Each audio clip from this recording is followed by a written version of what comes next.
Welcome to the good, the bad, and the sequel with your hosts, Doug and Jamie. We are back, and this is the movie podcast where we're talking sequels, and we do it in two parts. The first, an interview with an actor, someone involved that made the film worth watching. And the second, a discussion of the sequel, what they got right, what they got wrong, and how it could have been better. Really hope you enjoyed last week's interview with, I forgot his name. Kirk Taylor. Kirk Taylor. Thank you, Jamie, for the save. Giggler.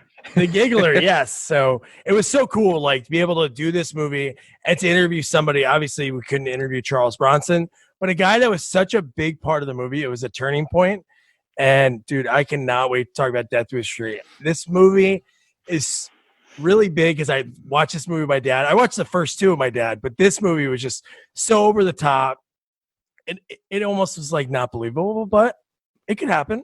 But before we dive into Death Wish 3 and talk about Charles Bronson and his epic line delivery, I have to introduce you to my partner in this sequel watching journey, Jamie Riccardi. Jamie, how you doing, man? I'm doing good, Doug. How are you doing? Oh, dude, I'm doing so much better because I watched this movie like a few months ago when I was like, dude, we have to do this. And then the next day you're like, boom, Kirk Taylor's email. And that was awesome. Yeah, this is the first time I've seen any Death Wish. I mean, I knew all about them. I wish I saw these earlier. Oh, yeah. I can't wait to dive into this. Oh, dude, that's going to be great. And we have help because you have to have help when the body count is this high. You need help. And we brought in Andrew. He's got the powers. Andrew, how you doing, man? Doing great, Doug and Jamie. I'm so happy to be here. I'm stoked for this movie. It was absolutely amazing. It was a great ride, and I'd love to talk about it. Yeah, man. And this is cool. This is the first time we're putting the video on YouTube, and it's perfect. So, Andrew, describe your getup. So I've never done a podcast before. I don't know if there's a dress code. So I wore my Charles Bronson Death Wish 1 abs, my Death Wish 2 beanie, and I didn't know how formal we were going, so I got a tie. It looks like the tie he wore when he went over for his date. What, in this movie? In this movie, yeah, when he went over to Kristen's house to date a girl, a girl that is arguably 30 years younger than him. Yeah, I had questions about that too. Oh, yeah, we're gonna get into that. Yeah, so we have to talk about that.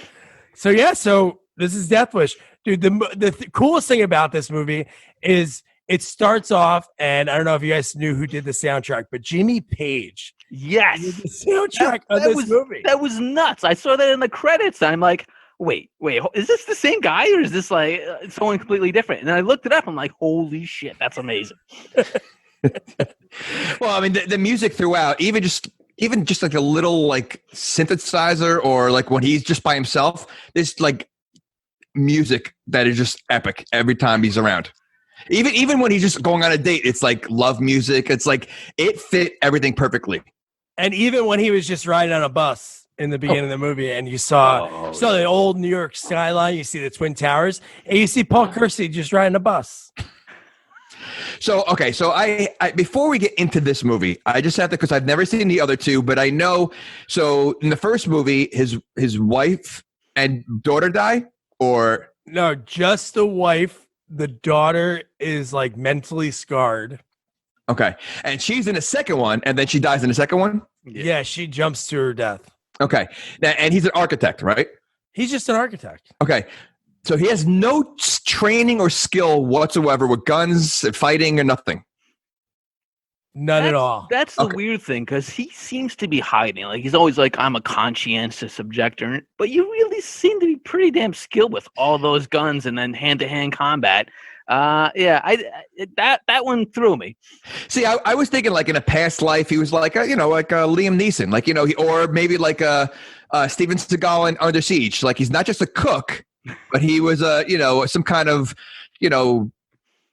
war, a war veteran. Here, it's like, he's not just an architect, but he does have a background, but he has no background. No, he was in the war.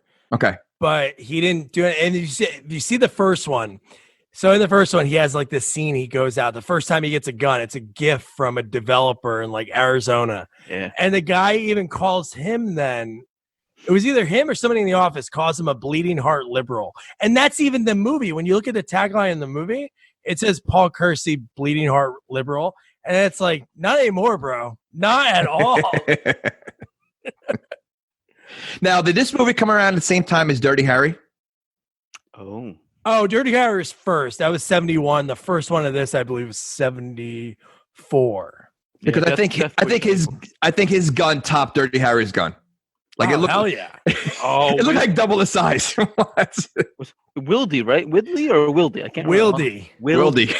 Yeah. It sounds way too much like Django Unchained.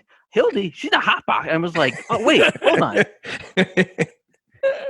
So it's so funny. The Warriors came out, what, 1980? I thought it was the 70s. Was it 80? Oh, was it? It was right around then, 79, 80. Yeah. So the gang in this movie, not the Warriors. And, dude, how awesome is it? We see Kirk Taylor right away. And also Alex Winter. Right away. Oh, my God. Evil Bill Preston. That blew my mind. I'm going to say more than the Jeff Goldblum in Death Wish 1. Oh. So this is how I watched them. I've never seen any Charles Bronson movies ever. I know I've seen bits and pieces, but never one all the way through. So I watched Death Wish 3, and when we got to Evil Bill, I lost my shit. I could not believe it. And what a potty mouth. Oh, my goodness. And then, thank God he found Keanu Reeves several years later to revamp him. But, I couldn't believe that. Well, I wasn't too sure because, he didn't look, he looked young, but I'm like, all right, when did Bill and Ted's come out? Like, I was surprised, I figured this movie came out way before Bill and Ted's. That's what I was thinking too, yeah. Yeah, so I was surprised that I wasn't sure in the beginning. It looked like him. I'm like, all right, maybe it's not him, but then you realize, yeah, it's totally him. Yeah, he was this, and then a blood-sucking vampire in Lost Boys. And then a few years later, he meets, he goes back in time. He meets Napoleon. Interesting. But no, so it's so great that Andrew watched the third one first, right? I watched the third one. So Isn't that amazing? I came in blank because I was like, I don't want to be biased by the other two. Yeah. I want to watch this one. No prior understanding of who this angry grandpa is.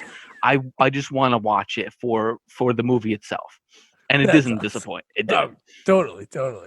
So we open up and we see this old guy getting his ass beat. And it just seems like, and it's a line that's later in the movie, but I'm just like, a lot of times through the whole movie, I'm like, I understand people, it's hard to move. It's hard to have the money, but dude, live anywhere but in that little block radius. It seems like it's only like 4 or 5 blocks and it's just a war zone. And I said the same thing. I'm like, you have these like young couples and you have these old people and they're all just hanging out in this, like I said, this war zone. Yeah. And it's funny you said the Warriors because I was thinking the same thing. I'm thinking like, first of all, I'm watching this movie. Is this a comedy? Like, is this movie supposed to be a comedy? Because I think I laughed more than any, like in a while, like in a movie, because there was like, the gangs were just so like silly. Oh my God. Like, and every time they died or fell out of a building, each one had a different pose and like, it was just ridiculous. Or a sound effect. I would love a super cut of all their screams. They're all just like they didn't fit the way they were falling or the person. Oh my gosh, dude. Yeah, so poor Charlie though. Poor Charlie. So is this the trend in all the movies that pretty much anyone he's friends with dies? Anyone he's in love with, female-wise, yeah. Well, Charlie died. Was he in love with Charlie? He could have been. Maybe Okay. that's why he was going to see him. Charlie, I finally understood those love letters. You love me. That was such a coincidence, though. Charles Bronson, or I'll call him Paul. Paul's coming into the building, like just as Charlie, the guy he's traveled probably across the country because he's coming from L.A. Yeah, he's coming to New York. He arrives just as Charlie's getting the shit kicked at him, or right afterwards. It's like, man, like 5 minutes earlier, Charlie would have been cool. Like this movie would have been done. yes. And how common is the name Charles? His friend, his name is Charlie's. Do you think he had any input? Like, listen, my name is Charles Bronson. I want Charlie in there. They couldn't think of any other name. Maybe some lazy writer. He's like, just put something in there. He's like, Charlie. And then he goes, all right, we need and a giggler. No, you know what was really funny? So before that, because sometimes at night I watch the movie and I wear these headphones and I pick up these random things. Dude, how about when he's taking the cab from the bus station to go see Charlie, and you overhear the people arguing when there's a car accident? Yeah. You heard that? It was like, I pulled out and you hit my car. And then he goes to the cabbie, $20 if you can get us out of here. And the cabbie goes, thanks, man. No emotion. It was like they were like, hey, just like read through the line. He's like, thanks, man. Like, all right, cut, we're done. And that was the weirdest thing too, because he paid them $20 basically to drive straight. I mean, he went over the curb a little bit, but I mean, this is New York. They're doing that all the time in the 1980s. Yeah, they're hitting people. Like you could have saved $20 and say, hey, can you just drive normal? I don't know. That blew my mind. And the fact that you said the timing of it, he gets there right when Charlie we didn't know he was dead on the spot yet. We find out later in the hospital, but he's there, and then the cops bust in and they throw him across, and they're like, "All right, get out of here!" And Within seconds. Yeah. Within seconds. No detective work. I get it. You show up, a guy is near a dead body. You could put 2 and 2 together and most likely get 4. But what about hey, do you know this guy? Like, what's the whole situation? No questions whatsoever. They just threw him against the wall. Like, oh, he's a killer. He must have done it. This is something that Paul learns later in the movie, is that the cops only investigate crimes in the daytime. So if he kills somebody during the night, they don't come upon the body until the morning. Which is wild. So he does learn. Well, I think the cops in this movie only kill about 3 people. Oh, the cops are the worst in this movie. 100%. Even when they're beating him up. How about when they're asking him questions and they keep punching him? I guess there's only going to be bruises, obviously, in what you're showing. Pretty much he was wearing a friggin' jacket and pants, but he goes, no bruises, see? And he's punching him in the gut. I'm like, what the hell, dude? And Ed Lauder's in this movie, and his opening line is amazing. Like, when he's reading the script to do this, the first line is, who's this dude? Well, he says dude throughout the whole movie. Yeah. It reminded me of, was it Bill or Ted's father? Oh, now that He kind of looked like him, yeah, but it's not him. No, I know it's not, but he looked a lot like him. Oh, Yeah. Holy smoke. But yeah, he starts punching him too. It's like, at first, they didn't know who he was, and they just, there's no questions. They just started torturing him, just beating him up. And they had a good battle, too. They went back and forth punching each other. Paul kicked him. He went to a desk, and then he friggin' flew over, air punch, knocked him on the ground. And he said, maybe I should have you killed. I'm like, what the fuck is happening right now? It's a cop. Well, they're totally setting it up as if, the cops or the bad guys are working with the gang members. Because I'm thinking, all right, that guy's got to be some kind, because it just seems to be too off the wall. No, definitely. So, Andrew, you've seen Rambo, right? Oh, yes. Yeah. Who would you say is the worst police force? These guys or the cops in Rambo? Oh, it's definitely these guys. I mean, later on in the movie, when it starts to really get hairy, just the gun battles, they shoot like stormtroopers. They can't hit shit. They can't, they're shooting hundreds of bullets. They're not hitting anybody, and they're getting shot. Oh, I couldn't believe it. Well, in their defense, though, it looks like Charles Bronson learned from Dirty Harry's one-shot kills, because every shot he does, the guy dies right away. It's one kill. There is no one getting shot in the leg. It's one-shot kills throughout the whole movie. He does have one-shot kills. But there is one point in the movie I was almost like, okay, dude, just hit him already. He missed. He was firing so many misses, and I'm like, are these bad takes? Why would they have left it in there? He's just pointing, and he's like, and he misses, and I'm like, all right, next one he misses. I'm like, what the hell's going on? It's not like it was the main boss. It was some random henchman. And now, dude, the holding cell. Oh my God. The characters in there.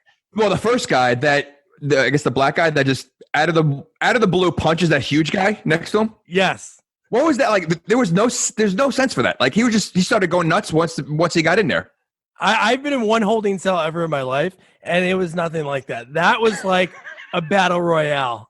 Do you think he would have survived if you were one of those? No, I wouldn't have at all. And the one guy, how about the one guy that looked like one man gang? When Paul was, I don't know why Paul was thinking about pissing in that nasty toilet, but he just stares at him and he goes, I tore the toilet out. And then Kersey freaking puts his head through the bars. Is that possible? Maybe his ears were bleeding. It was like his ears got ripped off. Yeah, there was. So you're saying the only reason why his head was able to go through, it can't go through, is because you have ears. So if you don't have ears, he slid his head right back. Exactly. Those bars are pretty thin. I don't think a head's going through. Especially a head that size. That was pretty big. That was like a King Kong Bundy head. That was not going through. And that's where he meets Buffalo Bill in that jail cell. I don't understand what Buffalo Bill's problem. Like, you see him peering across the cell, and you're like, what the fuck did he do to him? Like, there had to be like I'm seeing this for the first time. I'm like, there has to be a history. Like, this almost has to be like Die Hard 3, where you kill my brother. So that's what I'm waiting for. Like, when I rewatched the number 1 and 2, but I'm like, no, there's no connection. This douche just really hates him. Well, I got a question about him. So first of all, was that supposed to be like a tough guy haircut? Like, what was that haircut he had? You're talking about not Kiefer Sutherland? That guy? Reverse haircut, the reverse mohawk guy? Yeah, Fraken? Yeah. Yeah. Okay, so they're filming this movie. That poor guy has to walk around until the movie is over with that haircut, like in real life. Because what was the point of that? That was the dumbest haircut I think I've ever. I think I'd rather see a mullet. And how about, again, he's 64 years old when they're doing this movie. Why is everybody trying to kick his ass? I don't get it. The one guy walks up. It's like the next day. Again, he's in this holding cell for way too long, but he's sitting there, and some guy walks up to not Kiefer, and he goes, hey, I'm thinking about moving on the old guy over there. What did he do? Well, he did slam a big bowling ball head into the door. Wouldn't they be like scared of that he took this guy's head, bulbous head, and put it in between these bars? Yeah, I guess. Unless I didn't see his head. I don't know if he had that weird ass gang symbol on his head. I don't know. Maybe that was he was part of the clan. I didn't see it. Maybe it was like no. I don't think he did. I just think quick. Yeah. Yeah. I didn't see the two lines going down and then the one going across. Who the hell thought of that? It was probably a placeholder for something cooler, and they're like, just leave it. We just got to do it. No, they ran out of makeup, and they're like, oh, just this makes it easy. And then so Stryker, Ed Lauder, he says, hey, Paul, I'm going to let you out because I've been following you. And then they have to do that. They were like, said, I was a deputy, back, when you were doing the killings 10 years ago and blah, blah, blah, blah, blah. But then he goes, I'll let you out, but you know what? You're going to start killing people for me. I'm like, what this is so crooked. First, he's kicking his ass like 2 days before. He was in there for 2 days. Because you know how Because Charlie died. He had his funeral. Funerals don't happen that quick. Because when he gets back to the apartment, Bennett says, hey, you missed it. It was a really lovely funeral. It's like, wait, how long was Paul in prison? I thought it was like overnight. Like, I wasn't putting two and two together. I thought it was overnight. If they had that plan, if they already had the casket already bought, it means the gang paid for it and they just dropped him right in or something. Oh, maybe they do that after they kill the people. They what? They feel bad. We'll take care of the arrangements. What a nice gang. You know what's the weirdest line from Detective Douche though? He goes when he was talking. This is after he beats the shit out of him, and now he's trying to recruit him. He goes, "Truth is, I hate cops too. I hate creeps too, but I can't do much about it. I'm a cop." And I just went, I don't think he understands his job. Like this dude is clearly in the wrong profession. Like, that is what you're supposed to do as a cop, is deal with the creeps. That blew my mind. I couldn't. He seems to have more anger with cockroaches than he does with the gang member. So, and that gets brought back later in the movie. Yep. Because Paul says that line back to him, and now that you just said that, now that's funny that they had both of those together. But yeah, dude, that's exactly what your job description is, to take these creeps off. It's not like a doctor's like, you know what? I'd really love to cure cancer. It's like, you can do that. That's your job. Just do it. Considering they had the head gang member in jail and they let him go. And he said, you have a cleaner, he has a cleaner record than you do. I'm like, how? He was just in jail. And then as he was leaving, he was like, I'm going to kill an old lady for you. I know. Wait, he says that at the station in front of cops that he's going to kill someone. What? They don't do anything about that? This movie was awesome. This was awesome. I know, right? It would have been great if that guy was like really comical and he was like kind of like crazy. He is obviously crazy, the henchman Frackin. And he goes and he says that same line, and then the cops look at him, they're like, and he's like, kidding. Or Borat, he's like, not. Oh my gosh. Okay, so they hire him to kill the gang? Yeah. So until he came in the picture, the cops have never really done anything about these guys? They said they were scared. Remember, the one cops were like, "Oh, I don't like that. I don't like going over there." But they were in jail though. Like at least, I mean, Buffalo Bill was in jail. He had to do something. Yeah, so they can't be that scared if they're gonna arrest the gang leader. Like, you know? No, that makes a lot of sense. And you know what's funny? So obviously at the end of the movie, we're not going to talk about exactly what happens, but so when the gang leader, yeah, that was awesome. But when that happens, all the people in the gang go, okay, I guess we're done ganging. How about in this part? He's in prison. He's not around. No, you know what happens? One of his other guys is trying to take over. Dude, that was crazy. I don't know what that guy was doing. That was so wrong. There was no backstory to that guy maybe trying to take over the throne. But when he walks up and everybody's like, ooh, he's back. And then he stabs the guy in the throat. Yeah. Oh. What? Hey, you would think, that's like the second in charge. You're thinking this guy's second in charge because no one else, they allowed him to be in charge. Yeah. So he just basically killed the second in charge within seconds. I know. I don't think with that gang. I don't think there's a rhyme or reason. I just think they just do whatever they want. He just sends them all out and just because they're wasting their time robbing old ladies all the time. Like their number one victim is an old lady. Yeah, that's the easiest for them. If they're robbing these people that already live in these slums, how much money do they have to rob? What are they stealing? What's left? You know what? I'll actually say that these apartments and these projects are actually beautiful. They are. I mean, you have all these old people with very, very nice stuff in it, and I mean, you got Charlie with a machine gun in his closet. Yes. These are for some pretty nice apartments to be in a project. Well, I think they all have guns. I mean, somehow at the end of the movie, they all pull out all these different weapons. Well, no, the old Jewish family. Remember, they had their guns confiscated because it's illegal to. No, that is true because he had a great hiding spot right in front of the front door in the top drawer. That was good. They didn't talk about that more at the end of throughout after that happened. They didn't mention that again, that the cops were crooked, because that was the cops. It wasn't. It would have been better if maybe they took a scene out if that was the gang members in uniform, That's what I thought. That's what I was thinking too, and then never went back to that. I think they forgot. I never thought this movie, all movies could have a plot hole, but there's one. There is one. We found it, and I'm sorry. So Alex Winter, you talked about his potty mouth. How about he looks at Rodrigo's wife? I think her name's Maria. Okay, so before we even get to what happens, now they're living in this projects. She's going to drive around. First of all, she's always by herself. I know. It's terrible. You know what? Like, shame on the husband that he never goes out. It seems like he always has the wife out to do all the dirty stuff, like go shopping, because he never leaves the house. But she's driving around the projects where the windows roll down. These gang members all the time. Like, wouldn't she be a little bit more, worried about what's going on? Yeah, he should be. But what if somebody was like, hey, man, why don't you do the food shopping? He's like, I don't clip coupons. Wait, was that the Jewish guy? I don't know what that was.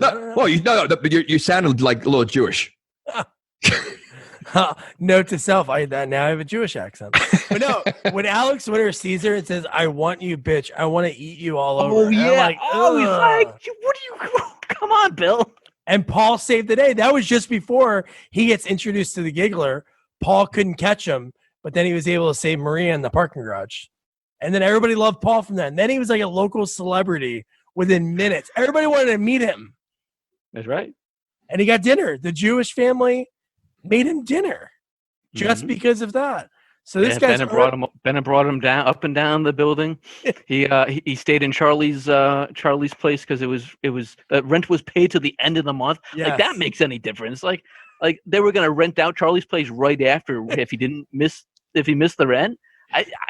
And his friend, he's known him for 40 years from the war. They both lived in the projects together. Yeah.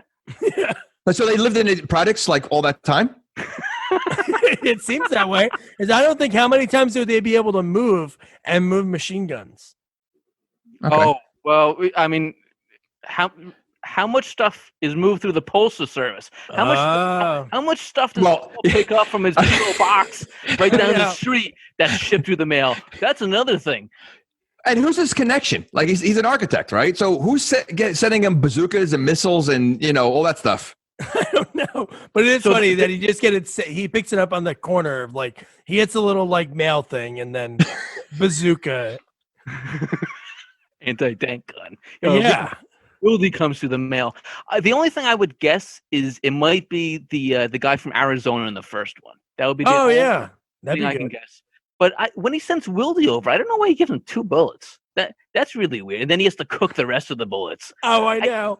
You could have given more bullets, or isn't there like stores that you can go to buy bullets instead of? Well, how about the fact that where did he get the stuff to make the bullets? He didn't ship that over. We only saw the gun. So where did he get that? All of a sudden, he's making bullets. He's got everything that he needs. And he says only the best for these guys. And I'm like, I was thinking, what was he putting in there that was different? Like cyanide? Yeah. Maybe that's why they all like screamed. I don't know. Maybe that's why they all died in one shot. Yeah. So one thing that was cool was Charlie's friend Bennett. Him and Charles Bronson, like he's a big time actor. His name's Martin Balsam. They were in a movie called The Stone Killer, like back in the 70s. And man, that guy aged pretty quick because that movie was, I think, from 75. He looks totally different. I've never seen that movie. But man, Bennett was so cool in this movie. He was so crotchety, but he didn't want to do. He wanted to do something. He was like that guy that said, "Oh, I'll fight him. And it's like, hey, dude, don't fight him." He's like, "All right, I won't fight him." Because at one time when Paul just says, "Yeah, I don't think you should be doing that," he's like, "Okay, I won't be doing that." Well, he's also tough as hell because considering he fell out of off of a fire escape and he survived. He's a pretty tough old man. He is. He's pretty. But he doesn't know how to use guns, though. Well, yeah, machine gun. Charlie never showed him how to use his machine gun, which is like, I'm just gonna pull it out and pretend I know what I'm doing, but I don't really know how to. Well, it worked at first because they all ran away, and then they realized the gun wasn't working, and they ran back. That was great. They were like, "Yeah, get him!" But yet somehow, Paul knows how to shoot it, never having any kind of training. Like manuals. Maybe he just reads all the that long bus ride that he took all the way from LA, dude. He read everything on every gun.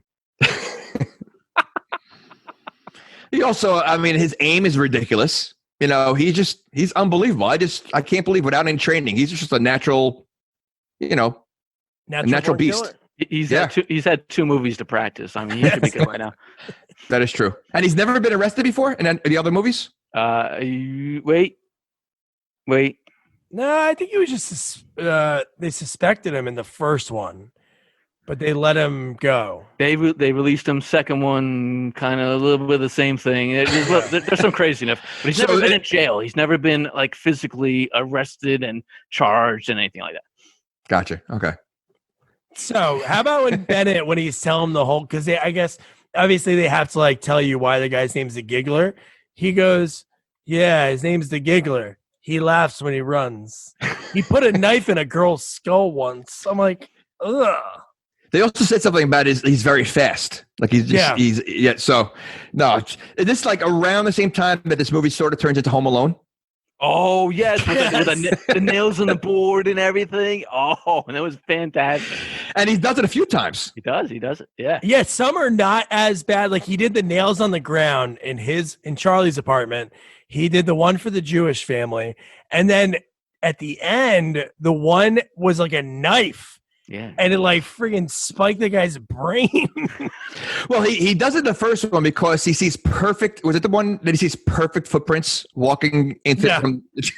I mean, like there was perfect like five. It's like if you're making like a fake footprints and you're putting it down like out of like paper mache. That's what it looked like. It was perfect footprint. Ridiculous. And then he meets Rodriguez, and Rodriguez thanks him, for helping out Maria. And then this is when he starts just saying, Will D is coming. He's going to help out. So then Paul buys a car.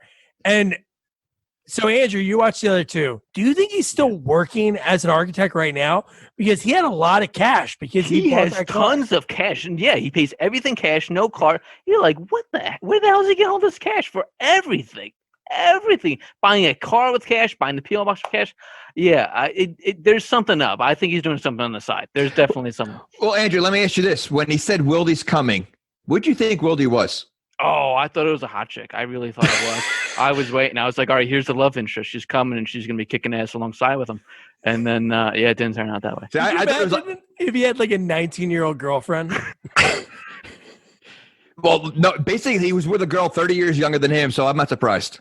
Okay, so Miss Davis, when she first appeared in the jail, I could have sworn she was like 75, but like a hot 75. Wait, I was you thought she was 75? Yeah, I mean, I had a few. So, but she looked about 75 to me. And she had like the almost gray hair, and I was like, man, but she looks hot. And I'm like, I bet he's gonna bang her later on. I can almost guarantee it. Never seeing any of these movies. And sure enough, I was right. Well, considering that she only knew him for 5 minutes, and then she followed him to his house. Yeah, she was in love with him. Within 5. Well, it is Charles Bronson. Yeah, Well, no, I know. That's a. No, but the thing that was crazy was she was like, "Don't you want to talk? They held you in jail without the probable cause." Blah blah blah. He's like, "It's okay." Wouldn't they tell him to like play along, sort of, so it seems real that we're not letting you out to murder? He was like, "All right, I see ya." Well, she seems kind of clueless with her job because she also went to the douche captain and said, "Yeah, does he have anything against him?" Nope. We're keeping. She goes, did he do anything wrong? Nope. And she goes, well, how can you keep him here? And he was like, it was just telling her to mind her own business. Yeah, I know. So what'd she work for? She worked for the DA or? She was a public defender, right? Yeah. Okay. All right. So, I mean, how ridiculous is that? Like, she's just like, okay, fine. So Paul is going down, him and Bennett are eating dinner with the Kaprovs. And when they're sitting there and you hear like somebody like working on a car, right? Or do you hear an alarm go off? I don't think they had alarms back then, did they? No. Car alarms, no. So that he hears like somebody like windows smashing. So he goes outside and he sees the two guys. He shoots both of them. And the best part was he casually excuses himself from dinner, kills the two guys, and then comes back in. Like nothing happened. Nothing happened at all. He's very calm in this movie. Very calm. I mean, that's ridiculous. Some of his line deliveries too. The one thing I wish, compared to like Dirty Harry that we just covered, would be better one-liners. I wish he said something before he killed it. He did that a couple times in the second movie, right, Andrew? Because I remember in the second one, I think is when he electric shocks that guy. Yeah, at the end. I forgot, but he says like a corny line like beforehand. Yeah, there was one other guy who was like goodbye, and then he just shot him. And there was a few other good ones where he learned to deliver a performance before the actual kill, and it made the movie so much better. Well, he showed more emotion than Dirty Harry. I mean, Dirty Harry doesn't show any emotion at all. Like he does smile in this one a little bit. He doesn't seem as angry as Dirty Harry, but he still seems grumpy. But very calm demeanor. Calm grump. Yeah, he's never angry if you think about it. Like there's never anger. There's a little bit of happiness. I mean, maybe after Miss Davis, maybe it was a little happiness after that. But there's really very few flashes of emotion from him if you think about it. Well, you would think that, I mean, someone he loved in the first one died. Someone he loved in the second one died, right? Yeah. So, like, you would think at a certain point, he's like, all right, I'm obviously bad luck. I got to stay away from women. I mean, because they keep dying. Yeah, he doesn't learn his lesson. The fourth one, in the fourth movie, I knew that because I've seen all of them. And I watched the fourth one for the first time in a while. And it gets to the very end. She's not really in it, like his girlfriend. In the second one, it like goes forward. I mean, the fourth one, it goes forward a few years. So she's kind of out of the movie. And then she comes in.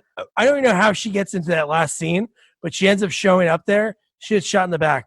Like 2 minutes left in the movie. She was so close to surviving. All right, I gotta cue that one up next. That's on my to watch list. Now, is this the same director in all three movies? Michael Winner.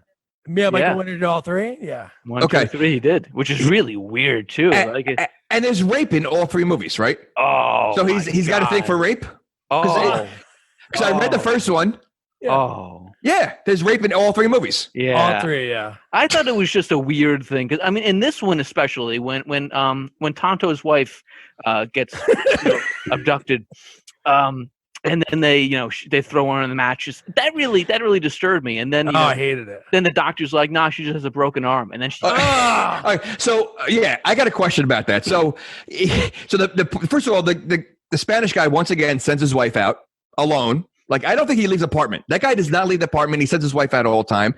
She gets raped and beat up. I mean, like, and they show in this movie a lot of punching of women. Like, the women get punched throughout the whole movie. Oh, yeah. And then he calls the doctor and he goes, "Oh, yeah, it's just a broken arm." How does she go from a broken arm to like, and then what did the doctor say when they got there? He didn't say she died. They said, expired, was it? Expired. Yeah, she expired. Who says that? And then Paul's line delivery is so calm. He's like, "What do you mean? We just talked on the phone, and you said it was just a broken arm." And the doctor's like, "Yeah, she had a blood clot from the broken arm. It got into her heart." I'm like, what the? And that was pretty quick. I mean, so from the phone call to the drive over there, the blood clot went from her arm to her heart.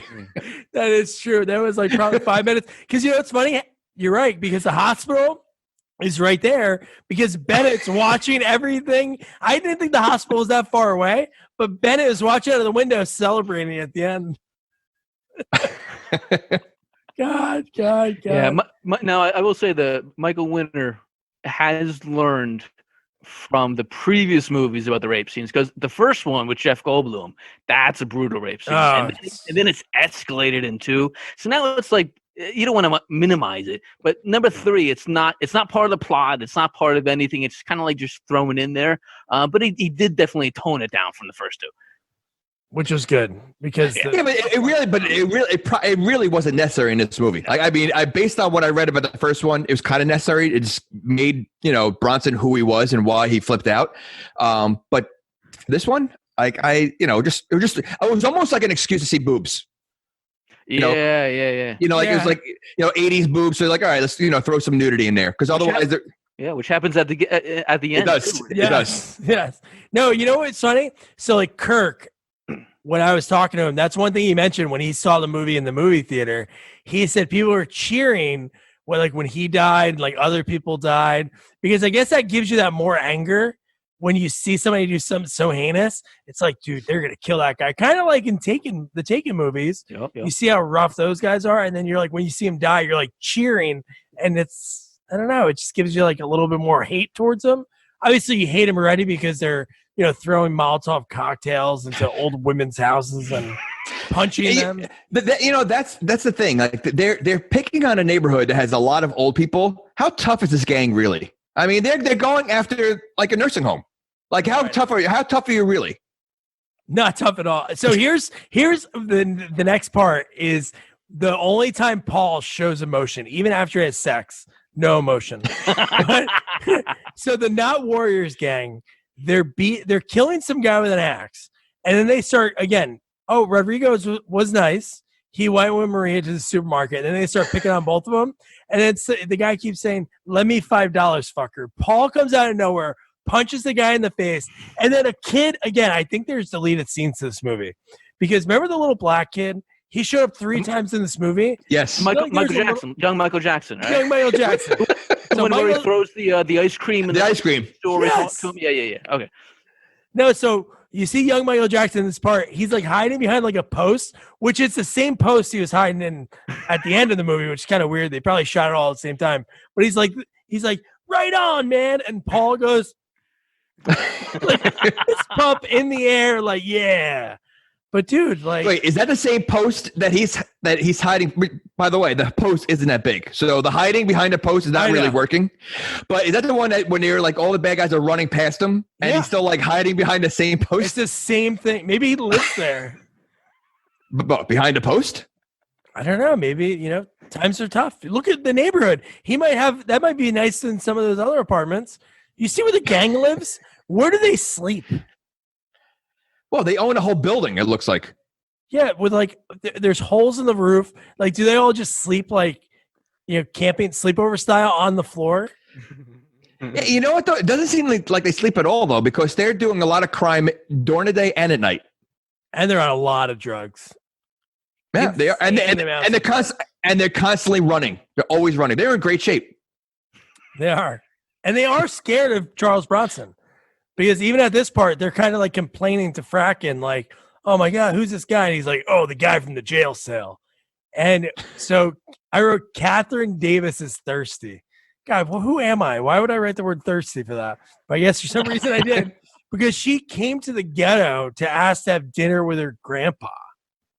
Yeah, right. And then they just walk out casually from it, like all shit's going on all around him, and they're just walking down the street. Now, did we get to the part where I guess he was being ambushed and he throws his gun? Well, And then he threw his gun. he did. That didn't look like he dove. He threw his gun as he was diving. I wrote that down. I go, why did he throw his gun? Yeah, I don't think we're on that part. Yeah, I think it's pretty close. Oh, no. What we're on right now is when he gets Wildy. So Wildy's there. Okay, he didn't get Wildy. Okay. Yeah, so he finally got Wildy. And this was, we just talked about the rape scene. That was like right when he got Wildy, like right around that part, because the giggler was a big part in that rape scene. So I guess that's why it set it up perfectly. So he goes to Bennett. He goes, "I'm going to go get ice cream. This is America, isn't it?" And dude, that friggin' scene when he has the Nikon camera, which obviously paid to be in this movie. And dude, that whole that giggler scene is so awesome, man. I love that. It's a death scene, right? Yeah. That's he shoots him once in the back.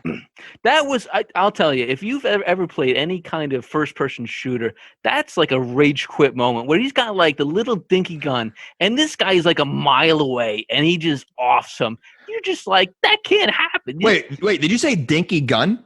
Oh, well, no, Wildy was a good gun, but it was still like a pistol. Like it's still. Am I right? It was still like a pistol type gun. That thing was massive. That was a huge. He used like rifle bullets. Yeah. I mean, it had the big bullets on it, but it wasn't a sniper rifle. No, he was far, but again, every shot is a one-shot kill. So it's Charles Bronson. Yeah. It's Charles Bronson. It's the bullets, man. It's whatever he's putting in the bullets. It's magic. And the giggler is super fast, so he was able to catch him while he's running. And the gang, dude, Fracken gets so pissed. He said they had no business killing the giggler. And I'm like, they had every friggin' right to kill this guy. The guy just raped Maria. He robs old women and runs away all the time. Yeah.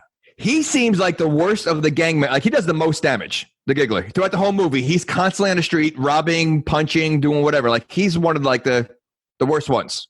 And he seems pretty successful in his attempts. Other people, when it seems like Fracken gives them their first chance, they don't do too well. But you know, my favorite person in this movie is the old lady in the robe, in the pink robe. Oh, she comes outside and she was so jacked up that the giggler died. She's like, "Yeah!" I think she was like, waving like a hairbrush. She was like, "Yeah!" And then the next morning, how about this? How ballsy is this? Ed Lauder shows up, Stryker. He gets out of the car and she runs and like pushes him. She's like, "Who cares? He should be dead." I'm like, dude, what the freak? This lady's gonna get arrested. She just shoved a cop. Tracy and Decker, that'd have been great, dude. Big fight scene between them two. Well, her purse was robbed earlier, right? Yes. Wasn't she? Yeah. So yeah, because she was and the Giggler's the one that stole it. Yep. Yeah, good point. Good point. So here we are on the first date, Paul's date. Andrew, how would you rate Paul's lines? Because man, it's rough. Yeah, he. It's just I can't.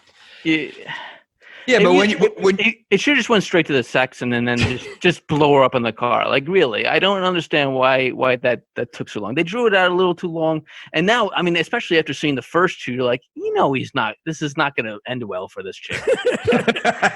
So what are we really wasting time for? He's definitely not interested in her. Maybe a little bit, but and when you see her there, she looks so much younger now. Oh yeah, it's like ridiculous. And his line, here's are two of the lines that I just could not stop laughing about. He goes, the guy at the liquor store said, this is very good wine. And then she goes, I made chicken. It's the only thing I'm good at cooking. And he goes, chicken's good. I'm like, this guy's like some old guy. And then it was like, dude, they were talking for like, how long had they really talked in this whole movie? A few lines outside of the police station when she showed up, a few lines there. She goes, I wish I knew more about you. And then she starts talking about some weird shit. And then she goes, well, what do you like? And he's like, I like opera. And then 5 minutes later, she goes, you don't like opera, do you? And he's like, no, I don't. I'm like, why the fuck would he lie about that? I don't understand that whole part. He didn't want her to get close. I get it. But just say like, hey, I just want the poon. And that's it. This whole scene made me uncomfortable. He seemed too old for her. The whole scene, like, I mean, when the first time they kissed, like in a if they were like close to the same age in a normal movie, they'd be like Frenching, tongues all over the place. He gave her a kiss on the lips, like, like, all right, goodbye. Like it was like such a like there was no, like they didn't show any. Just he's too old. Like it just didn't. It didn't look right. It made me uncomfortable. Do you think when he's reading the script, he's like, guys, nobody's going to buy this. I'm 30 years older than her. It's kind of weird. I'm the one. I don't know if he was thinking of me. I really did think she was old until that. Oh, I'm watching it right now. I got it lined up, and I see that creepy kiss, and oh my god! Right? It's like a weird. His like old wrinkles, and then he's just. Oh man, that's disturbing. And then no, you go. No, go ahead. No, I was gonna say right after this. So it ends with that terrible kiss. And then this is like when Fracken is so pissed off. And this is when he gets his army of guys and he gives them the drugs and he's making them all snort it. Dude, it's crazy. When they do that far away shot, and all the people in the gang are snorting something. And he goes, hi, hi, hi, hi, hi. And he makes that guy, I forget the guy's name.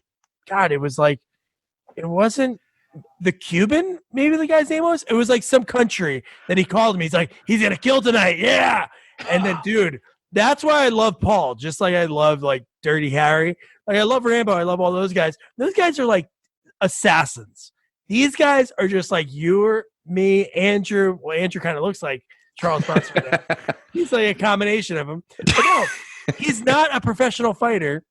Even when he's running away, when he gets tricked by Fracken to follow him, and then it was like an ambush. Dude, when he's running, he looks so unathletic. And then when he runs and he goes around the barrel, he like goes into the wall, and that's when he like kind of looks like he tosses the gun. But these are the guys that you could be like, that could happen. That could be a normal, like, it is a normal 64-year-old guy, not a guy that'd be taking everybody headshots. Boom, boom, boom, boom, boom. Yeah, but don't forget, I mean, just because you can't run doesn't make you, not a badass. Because look at Steven Seagal. Steven Seagal can't run. You ever see him run? No, I have. Yeah, he runs like. The runs worse. I mean, he runs. So, I mean, like, I just think, again, he's 64 years old. He's an architect. Without seeing the other movies, you would think he would have some kind of background, and he doesn't. And he's just a mess. And he doesn't get hurt. He doesn't get a bruise on him. Even when he gets stabbed, he's wearing the vest, so he doesn't get hurt. Like throughout the whole movie, you have how many gang members are going after him? Not one scratch. No, you're right. No, he does get shot. So other movies, you never see the bad guys get like harm, but you said he had the vest on, so he didn't do it. Yeah. But it was like he did. Obviously, he could have died if he wasn't wearing it. Other movies that we've seen, like all these action movies, nothing, not even a scratch on all these guys. But now I guess that showed that he's not the best. But dude, that scene's insane, dude. When he chases that guy, when that guy chases Bronson, he's in the alleyway. He has the gang coming out like rats. They come at he's cornered, can't go anywhere. And then what does he do? He goes up. And no one can know if they sends one guy after him. I know. But like you're right. You had the whole gang there.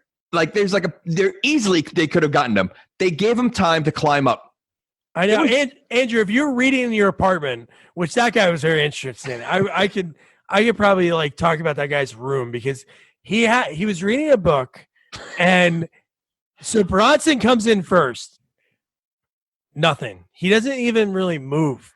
And then the next guy comes through, and he just keeps. Andrew, could you keep reading if there's people flying in your window? Well, you have to figure this probably happens on an everyday basis with these guys. Like this I was is thinking probably that. not out of the ordinary. This probably this probably happened 10 minutes ago. Someone else came through his window, and he's just like, shit. He probably just opens his window from now on, and his door, just let people just run through. Well, he figured, they probably break it, so I might as well just leave it open anyway. Yeah, that's true. Because they do break a lot of windows in this movie, so he's probably the smartest guy there. So this is the scene that it's funny when I see this movie so many times. When you watch a movie taking notes, it changes everything because you're picking up different things. So when Bronson waits for the guy on the roof, he has like a pipe. He hits the guy a couple of times and then just tosses him right off. And then you see quite possibly the worst dummy in movie history. There are a few in this one. There's more. No, there's other dummies. I think so. Because every fall would look like it was a perfect fall. Each one, I thought there were some dummies later on too. It could look perfect with a person. This one, it's like flailing. No, because the whole time I was like, man, maybe it was their budget. But no, if you it was only a $10 million budget. I did see that. Yeah, no, I saw that too. But So $10 million. It was pretty low. They probably spent most of the money. Bronson probably got 7. No, he actually got 1.5. Oh, that's it? Wow. Yeah, he got 1.5. So they probably spent 7 on the explosions because everything exploded in this movie. And no Lots money of for fire. the dummy budget got cut. Because that guy looked nothing. Dude, as soon as he went off the building and they did that cut, it just showed something like free falling and spinning in midair. Well, there's a lot. There's a scene when you had it's a little later on, but when they're running out of the house, there's a husband and wife on fire. You can see on the woman, it looked like she had that drippy stuff. The gel. I wrote that down. Yeah. It looks so bad. And what a way to go. Obviously, you're burning, you're on fire, and then you get shot with an Uzi. Well, actually, that's probably saving them. The pain. I'd rather that. But you did see the gel dripping off her face. I was I can't believe it. So then right after this scene, he's kind of like questioning himself because there's other people dying. And then even he talks to the cop again, Ed Lauder, and he kind of basically says hey, man, you got to kind of take it easy a little bit because there's a lot of, big body count. He wants to make sure that he can get an arrest. I don't understand why Paul wouldn't help out. Just give him one of the guys, instead of killing him, tie him up. He has drugs on him. Give him an arrest. Because he probably figures that he's going to go to jail and he's going to get out anyway. So he's listen, he's a vigilante. He doesn't keep anyone alive. Everybody he goes after, he kills. Yeah. So, by giving someone up, that's one less death that he can give. The only thing is he's not personally. None of these guys, there's no personal relationship with. So whether he did kill him or just arrest him, it really wouldn't have made a difference because these guys didn't rape and kill his wife. They didn't rape and kill his daughter. They didn't, rape and kill his housewife. They killed Charlie. Not all these guys killed Charlie, but yeah, but I think because he make mention that they never found the killers who killed his wife or in the first movie, right? He never. This is true. Yeah. So I just think he's just anybody who just does that kind of stuff on the street. He just wants dead. He just wants man. So he just knows how bad these cops are. That they're not going to do anything. he has to take it into his own hands. Obviously, the cops are doing stuff. Remember, Ed Lauder, I wish somebody can take care of him. Well, you can, asshole. That's your job. But no. And then this is the part, and then this is the line, the comeback line that you mentioned earlier. He goes, hey, it's like roaches. You have to kill them all. And dude, this part coming up that I'm about to talk to was really rough. When he Would you kill a roach with your finger, though? Oh, my finger? No. That's what he did. I know. He smacks it. It's disgusting. Ugh. I hope he washed his hands. He Go goes and ahead. eats a sandwich right away. No, when Fracken kills Amel's wife. Where he calls her, where he calls him, and that was rough. And you were kind of expecting that to happen earlier in the movie when he promised that he was going to kill an old lady. You're like, okay, like maybe when he gets out, not 40 minutes later. You know, I didn't even think about that. Holy cow! And then I love the shot when he's looking up at his apartment. And it racks the focus, and it goes and shows the guy in there with the Fracken with the phone to his ear. And then when the camera cuts, the wife's already dead, throat slit. I'm like, throat slit. Yeah, that was rough. I have a question. How does Fracken have everybody's phone number? Oh yeah, he called Charlie's house. He calls Charlie's house. He calls Bronson. He calls the store. He calls he calls everywhere. He knows in my heart too, so I guess Yellow Pages. He just memorized. But see, this is where I thought maybe the police were involved because he was somehow getting everybody's number. But phone books were a lot more common then too, right? I mean, like they were probably a harder way to to unlist your number from the phone books. But you're going to tell me there's not more than one person with the same name? I mean, this is New York City. I mean, even a Terminator had to go through a bunch of Sarah Connors to finally find Sarah Connor. Yes. He gets the wrong Charlie. I want my money. Oh, I'm sorry, Charlie. Ring. Paul Kersey should have picked up the phone and be like, hello, remember? That would have been amazing. And it wouldn't have been like good cinema if they showed him in that apartment, like after slicing the wife's throat. And he's like, what's the number? He's going through a Rolodex. And then he's like flipping through. He's like, oh, I got to call her back. She was really like just going through it. God, but that's part just, oh my God, dude. When you get into that, like he's calling, he answers and he hears like, hey, your wife's not doing too good. You better come up here. And then he sees him in the window. And when he's running there, I mean, yeah. And this is right after this is the Paul sex scene. And the one thing that was mind blowing about it was when he gets there, she goes, I'm moving to Binghamton to stay with my sister for a few weeks. I want to get out of the city. And she goes, but I had to see you one more time before I left. And I'm like, what the hell is going on right now? Yeah, she's kind of lame. I mean, I don't think she had a lot of boyfriends. She knows this guy for 5 minutes. Yeah, and she's in love with him. And she even says, maybe you can come visit. But she's spending time with all these douchebag cops. I mean, and these criminals. So, I mean, Paul's probably like the only decent guy she's come across. But she doesn't really know him. The guy was arrested. Like, she met him in jail. Like, does she really know him? I mean, really. And she even references when it was on their first date when she talks about how much she hates, or maybe it was right there. She talks about how much she hates her job. She's like, I have to deal with these creeps. And then she's like, no offense. She doesn't know. Like you said, she doesn't know him. And she just, no. I'm in love with you. I told my sister about you. My mom's going to come here. What if the mom was there at the place like, oh, hi, Paul. And they were the same age.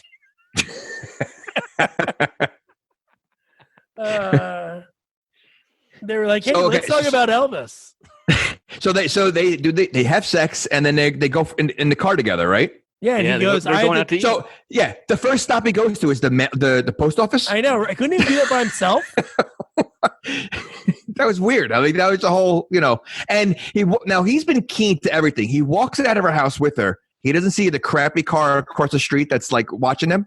Yeah. He doesn't, And we didn't mention so it's Fracken and his new number 2 followed Paul when he went on his date. Right. So they were waiting outside for him, but he didn't. Bronson, when he walked out, he didn't even turn his head. Like they were literally parked across the street. They were like looking. Like you could have looked out the window, like, oh shit. No. Yeah, nothing. Well, he did just get laid though, so maybe he just he's He was not thinking about happy. it. It's that few seconds right afterwards where he's just like, Well, this movie takes place how long after the second one? oh. Probably 5 years, 4 Okay, years. so it's probably 5 years. That was the last time he had sex. Could be longer. His wife died in the first one, so 11 years. He was just like, Okay. No, second one, he had a girlfriend though. He kept that. oh yeah. yeah. All right, dude. This scene is so insane. This is why I questioned the budget after the dummy scene. When he goes in there and the whole way the music changes, the Jimmy Page soundtrack, when they're locking eyes. And then at that point, I'm like, man, Paul's like hooked now because he had sex with her. A few minutes ago, he was like trying to get rid of her and just say, hey, go to Binghamton, whatever. And then he goes into the place, the music changes, and dude, Fracken comes over, punches her in the face. The other guy puts the car in neutral. Just sad. And just a little fender bender and A huge explosion. boom.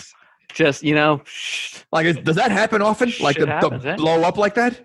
And she wakes up pretty quick. So she was She does. knocked out for like 3 seconds. And then the part that was wild, he runs down the hill. He sees the car on fire. And then he looks like almost like he's going to walk away. Because he has to ask, he's going to have to like answer questions. I know he talks to Stryker in the apartment, like the next scene. And then that's like fucked up too. So Stryker goes, I want to take you into protective custody. And he goes, oh, I don't need that. I got to make sure. I got to finish the job. And then when he walks outside, he goes, take him. As soon as he walks out. And then I'm thinking he's like in a hotel somewhere. They keep him in jail. I don't understand. Like, they want this crime gone or these gangs gone, but they keep restricting him. Because the cops are not doing anything. Like, what's the point of putting him just to protect him? That's what they're thinking. Like, does he really need protection? I don't think so. And he doesn't seem that. By the way, he didn't seem that remorseful when the woman died. oh no, he could care less. He was almost like, oh, good. Now I can concentrate what I was doing. That would have been great at the end if obviously it ends pretty quick, but it would have been great if at the end he like had that showdown and said, this is for Catherine, this is for Charlie, or something like that. He didn't mention her for the rest of the movie at all. He could care less. He didn't. Yeah. See, I think it would have been cool if you find out that one of those gang members are the one that killed his wife. Whoa. See, that would have been like, Ooh. that would have been a good, If you had a Jeff Goldblum reappearance in that, yeah, that would have been good, like a cameo. They're like, hey, Jeff, we got to reach out to you. on your contract that you signed before you're a big star, and you're going to have to be in this movie. You're contractually obligated. You want to hear something crazy about the first one? Yeah. Andrew, you have a kid, so I'm sure you realize, or maybe now that I say it, you will. So in the first one, when Jeff Goldblum's being a creep in the store, and he's doing like the tongue to the cashier. Yeah. Did you realize who the cashier was? No. It was Maria from Sesame Street. No. Dude. Oh, that's rough. And he was a guest star like in the 80s because I was watching my daughter. And I'm like, did they talk about that? Wait a second. Maria is still on Sesame Street? Yeah. She's still on Sesame Street. Well, yeah. Well, this was an 80s episode that he was on it. No, I think she's still on it. Yeah. Is that where he cast her for that role? He's like, hey, we got a movie shooting. Do you want to come? Really? Yeah. Wait, can we go back to Maria for a second? So she was on when I was a young kid. Yeah. So how old is she? Like 85? All of those people on there. They've swapped out. They're not on as often. So They've is Gordon still there? He was there until 3 years ago, but he comes back, guest appearances. How old are they? They got to be like old. And they got to make good money, man. They've been doing the same gig. Well, I guess it is public. It's a government job, so maybe it's not as good. But now they've been on TV for 40 years. Wow, that's amazing. Crazy. How the hell we start talking? Oh, because I was talking about Jeff Maria, yeah. Jeff Goldblum. But that scene, when I saw it, I'm like, dude, he's doing the tongue thing. And then we're watching them three in a scene with Grover. And I'm like, weird, man. That's just weird. So this is where Bennett, he gets pissed off because the bad guys are throwing bricks through his windows. And, oh, no, they just blew up his store. Paul's in custody. All hell is breaking loose. Mm-hmm. Michael Bay has taken over this movie. Oh, the last 15 minutes, it's all Michael Bay. Oh my gosh. But no, so Bennett is thinking about using the gun, and then he goes, let me talk to Paul. Paul, you there? Knock, knock, knock. Paul doesn't answer, and then he's like, you know what, screw it. I'm going to try to do it myself. And we talked about it before. I felt bad for him. He had a chance to like mow all these guys down. Oh, they were all lined up 2 in a row. You really thought he was going to pop at least one off, but nope. But I did think it was hysterical, and they realized it wasn't working. They all turned around at the same time.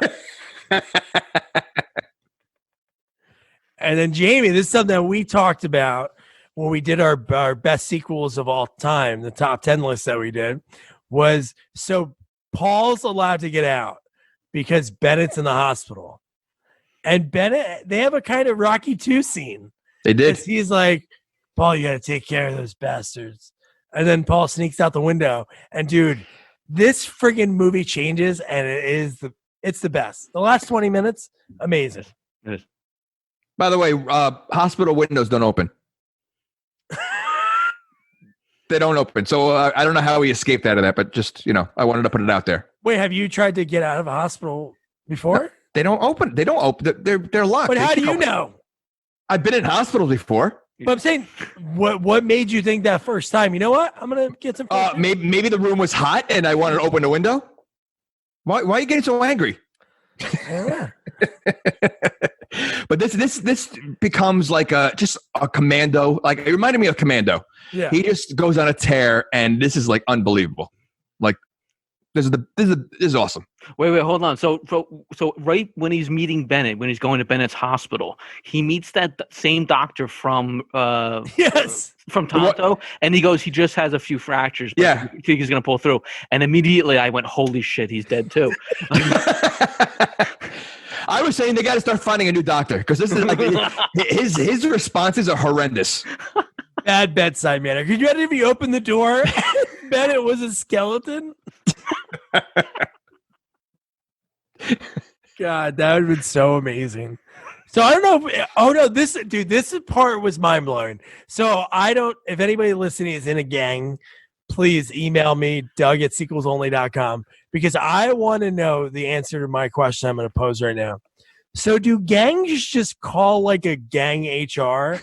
Dude, when Fracken picks up the phone, he's like, hey, man, I'm going to need more guys. As many as you can send. I'm going to need a lot of guys. And I'm like, what? Yeah, where's he calling? Who is he calling? You know what? At this point, I'm still thinking the police are involved, and I thought he was calling the police. I thought he was calling the captain and saying, all right, I got, we got to contain him. We got to bring more guys in. That's what I thought. Because all this time, I'm still thinking they're douchey. That actually would have been a great plot twist if the cops were in on it. After the first one where they let him go, and this would have been a great. It would have came all the way around from the first one, where the cops are like, "All right, now we're going to get this sucker, but we're going to get the creeps to help us." That would have been fantastic. And that's what I thought was going to happen. Because I figured at this point, like, all right, you know what? They let him loose just so he could kill a few guys to show the cops are doing something out there. And then, but meanwhile, they really want to contain him. They just wanted him to just to show that something's going on. And I thought they were going to come back and help him at this point. I didn't realize they're calling another gang for hire. Yeah, and especially the fact we talked about, the one plot hole from earlier was that the two cops came and took the Jewish couple, old Jewish couple's gun, and it's like, why? So that would have made sense if they were like in on it. And then at the very end of the movie, they pin everything on Paul. Paul gets sent away. He's in jail. That'd be good too if he went to jail and then Bennett breaks all the old people go and break him out. They tie up a truck. They pull the wall out, and God, dude, this scene I love that Rodrigo was the right-hand man holding the cardboard box of bullets. Oh. Dude, he was just frigging mowing so many people down. What kind of gun was that he had? The zip gun. It was basically, so I Googled it. It's basically just like two metal rods, and I don't even know it's real. Like, you really do it, but you put in shotgun shells and you just do that. The thing that I had to say is shotguns aren't accurate.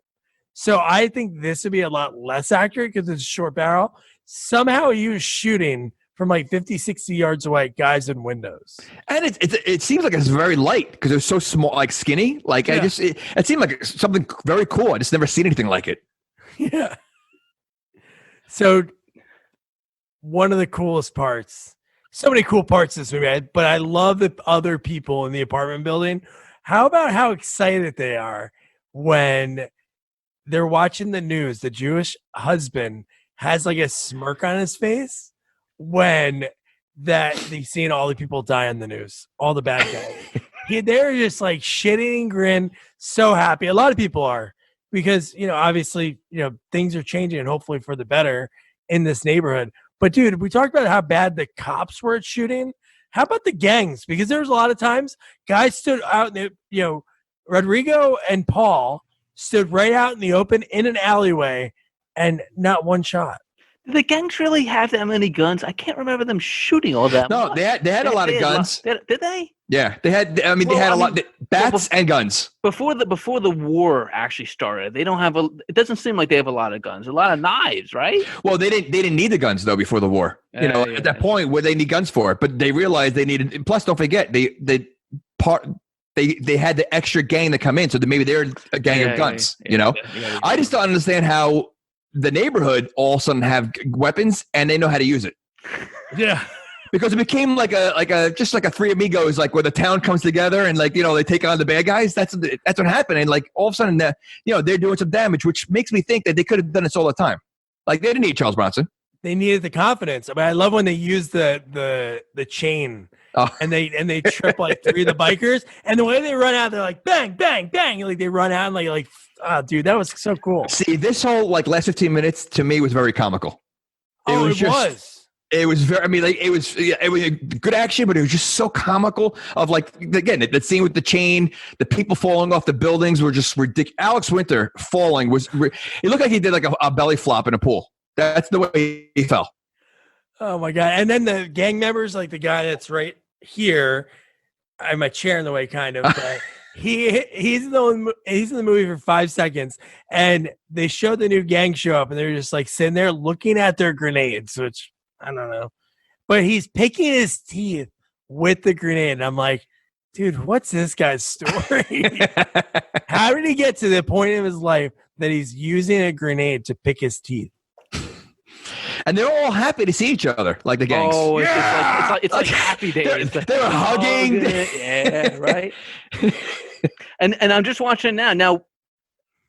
Young Michael Jackson is back at his post. Yep. And he will not leave that. Like, these guys are flocking around him. He will not. There's something with that post. There's some really weird connection with that because he's not running away. He's just like, I don't know. There's something to that post. You're right. I think it's his. It's his home. His home. He has to live there. There's nowhere for him to go. Or maybe there's like a spell on him and he can't leave that. Maybe his house was there. That was the post for the mailbox. The house got blown up by the gang and many of the explosions. And he's just like, I'm going to stay home. My dad said he would be home. I'm just going to wait here until he gets here. He's not coming. He's not coming home. Yikes.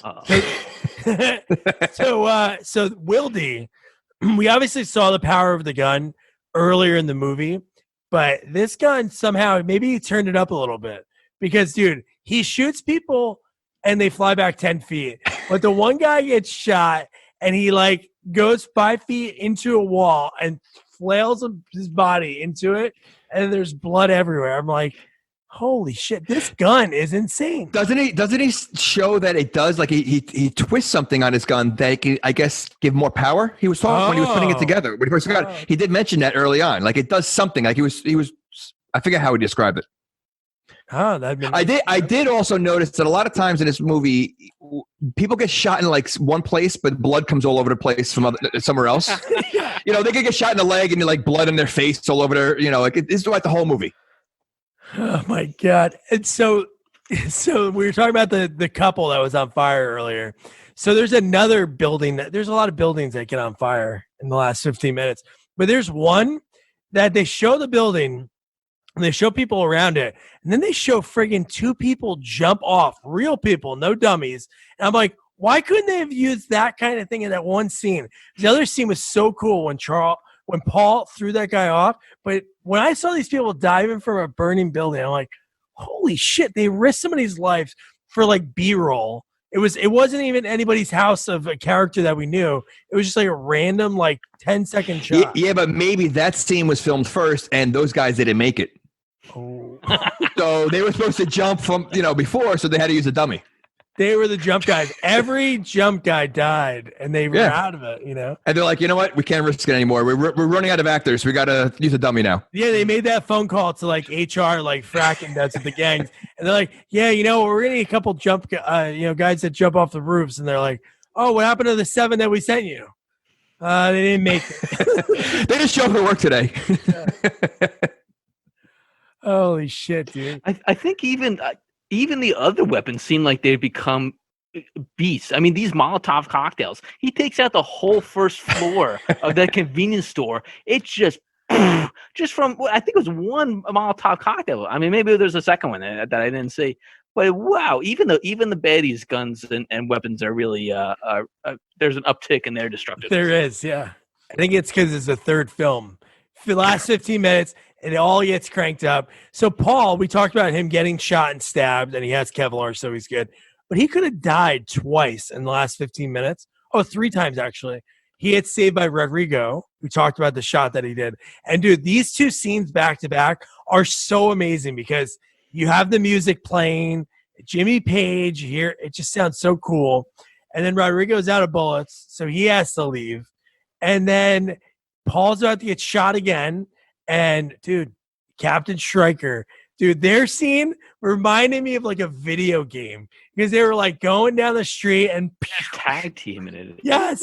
Well, I think it's the birth of the buddy cop movie. That's basically what it was. It became a buddy cop, like they were protecting each other. But that's where it was like, to me, it's like a surprise in the whole movie. You're thinking it might have been corrupt, and all of a sudden he comes to save the day.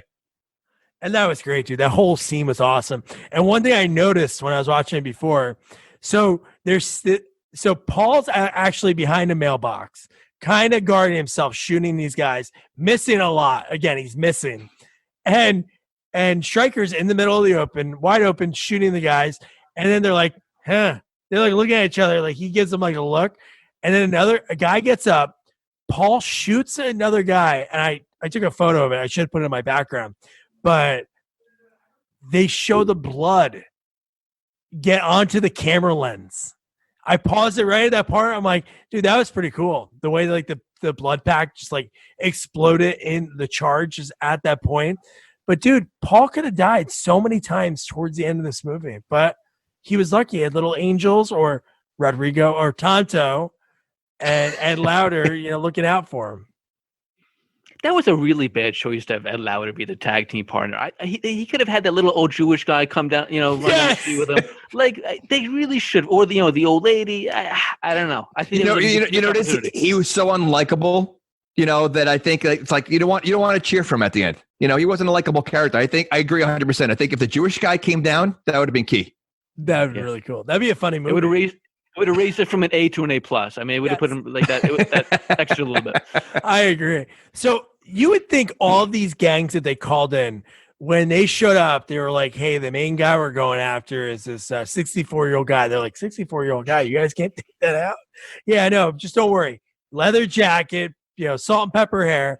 Because when Paul runs out of bullets and Fracken sees him go back to his apartment, there is a whole group of the gang members that run right past him. One has a baseball bat within like steps of him. And I'm like, why wouldn't that guy take him out?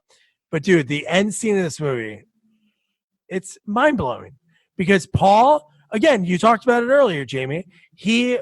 When he left the apartment after getting laid, maybe his mind was in a funk, knocking the cobwebs out. And maybe he just was off guard because in that, he has his back to the door while he's loading his gun. And Fracken was ready to shoot him. Boom, Ed Lauder saves him twice, 2 times. Yeah. And Andrew, what'd you think for an ending of a movie? What was this like watching it, man? This was I would say, now that after seeing the first and second one, this is probably the best ending of the 3. It's the most satisfying. Oh yeah. It was just, it was so much better than if he just shot him or like pushed him out the window. It was everything that you needed to happen, all in one single anti-tank bullet or whatever the hell that was. Oh, it was just, the build-up was great. It was unbelievable. See, I feel though it almost feels a little rushed because the way the movie just ended with the credits, the movie just ends. Oh, I know. That was really confusing. Yeah, so like I feel like they squeezed it all. I mean, it was a good ending and it was satisfying, but like I feel like they were maybe running low on tape, and they're like, all right, we got to end it real quick because I've never seen a movie just end the way this one did. Yeah, it did end quick. They ended it at least they threw in all that stuff. He's like, hey, Kirsty, I'll give you a few minutes so you can get out of here.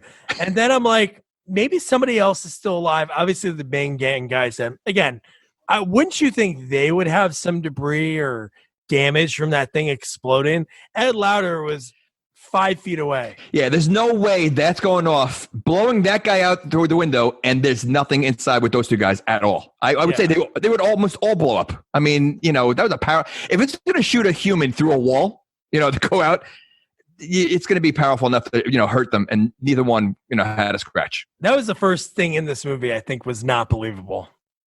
And, that was a minute. That was an hour, and 27 minutes. First time I was like, all right, come on.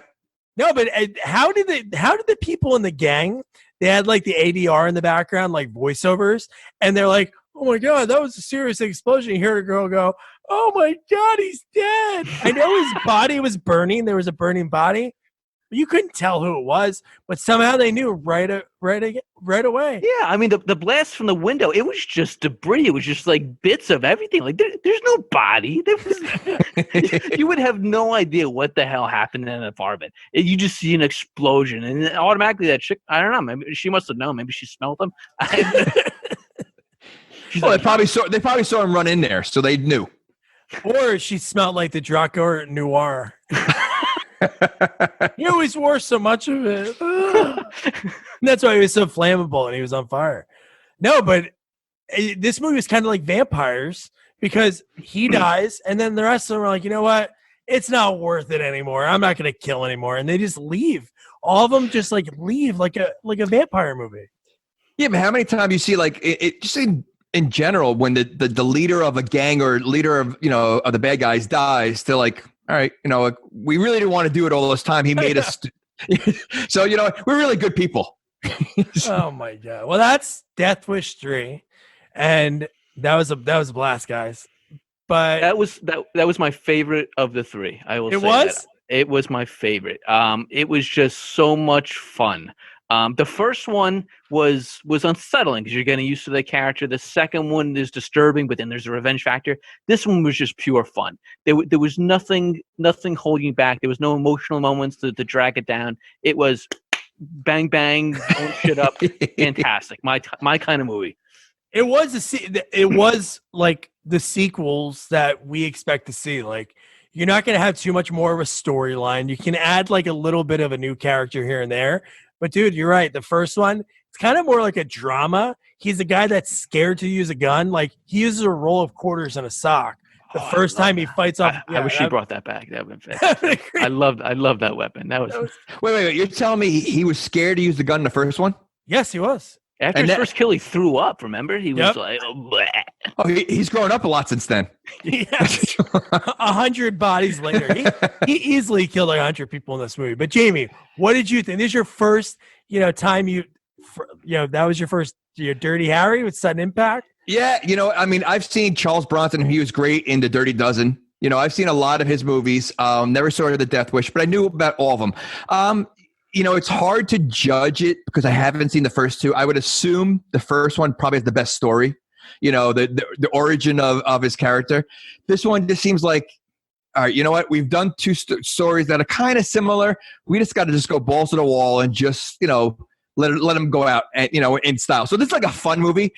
I thought it was silly. I thought it was a little silly, but it was so entertaining. I mean, it's Charles Bronson. It's funny seeing like how the tough guys were back then. Yeah. To compare to today, there's no hand-to-hand combat. It's all guns. There's so it was very enjoyable. And if you've never seen Death Wish, definitely worth watching. But it makes me want to see the origin of the character, so I need to go watch it. The first two. Yeah, they're all on Amazon Prime, 1 through 5. Jamie texted me and he goes, "There's 5 of these," and I was like, I hope you forgot a word there. You should say like there's only 5. There should be more of these than Fast and the Furious movies. I can't imagine 4 and 5 because he kind of looks old in this movie. So, I mean, if he made 2 more after this, I mean, now we're getting he's got to be in the 70s. I can't wait. Let's do another podcast with those two. I'm gonna go watch it now. No, let's meet him. I'm gonna reach out to people for 4 and 5. We have to do that because those would be good to do. But so I love this movie. So that's totally like you have to watch this. The action alone, the lines, just I don't know, it has a cool feel. You know, just like the ghettos of New York was so shitty in the 80s. Everything was crazy, and you just see like a bunch of normal people. Besides, obviously, Paul, just shooting people. You have an old Jewish couple. You have a bunch of like random people shooting bikers on the. I don't know. It was good. And the gang was just so comical. I mean, like the way they're always laughing, giggling, and just like doing stupid crap. Like if they met up with like the Warriors gang, they get their ass kicked. Yes. So one thing I found online, I'm not going to read the whole thing, but so there was a New York Times critic. His name is Walter Goodman. He ridiculed the film's lack of realism, particularly the violent crime. And then one of the lines was, "There is not a moment of credibility in this movie, and the ending is sheer chaos." And I'm like, you know what, dude? That is what we love. That was so amazing, the end of that movie. See, I hate when critics will say, oh, it's not realistic, or that's the whole point of the movie. Like, if you want to see realistic, it's not going to be as fun. You got to see this. So put it overboard. I mean, don't watch any Rambo movies. Don't watch King Kong. I don't believe that an ape can climb to the top of course. Wait. So you don't believe an ape can climb, but you believe there's an ape that big? Like that. So the climbing is the unrealistic part. Well, that's what Walter Goodman wrote. It's not my words. That's what he wrote. All right. And remember the first one, they were so worried about how real it was that it was going to inspire copycats. They didn't want to put it on TV. The author himself was like, "This is a dangerous movie. We don't want to, this really shouldn't even be made." And now this dude's like, this is, I mean, obviously 10 years later, it's not real enough. That is true.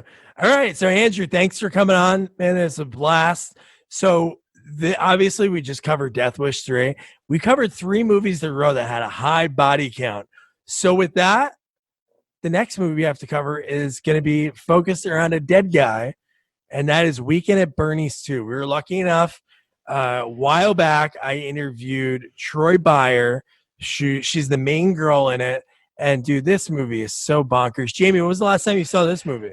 I saw it a long time ago. And all I do is I remember one scene, and it's the underwater scene, and it's disturbing. I can't, like, it's just so stupid. You may love this. I don't know if you love the movie or not, but this movie is going to be one of my movies that I'm going to be like.